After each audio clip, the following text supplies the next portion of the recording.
Ang mabuting balita mula sa langit sa araw na ito. Aleluya, aleluya! Natagpuan ang Mesiyas nang sa kanya'y naghahanap.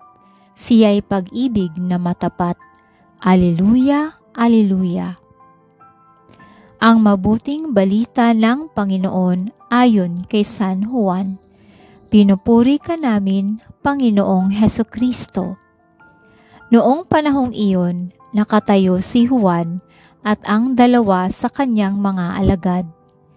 Nakita niya si Jesus na nagdaraan at kanyang sinabi, "Ito ang kordero ng Diyos." Narinig ng dalawang alagad ang sinabi niya at sumunod sila kay Jesus.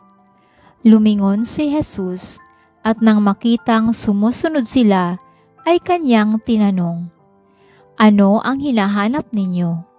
Sumagot sila, "Saan po kayo nakatira, Rabay?" Ang kahulugan ng salitang ito'y guro. "Halikayo at tingnan ninyo," ani Jesus. Sumama sila at nakita nila ang kanyang tinitirhan at tumuloy sila roon ng araw na yaon.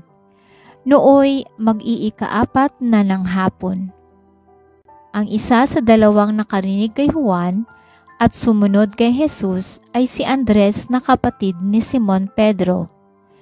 Una niyang hinanap ang kapatid niyang ito at kanyang sinabi sa kanya, "Natagpuan namin ang Mesiyas." Ang kahulugan ng salitang ito'y Kristo. At siya'y isinama ni Andres kay Jesus. Tiningnan ni Jesus si Simon at sinabi sa kanya, "Ikaw si Simon na anak ni Juan. Ang ipangangalan ko sa iyo'y Cephas."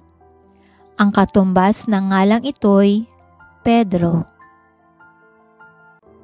Ito ang mabuting balita ng ating kaligtasan. Papuri sa Diyos.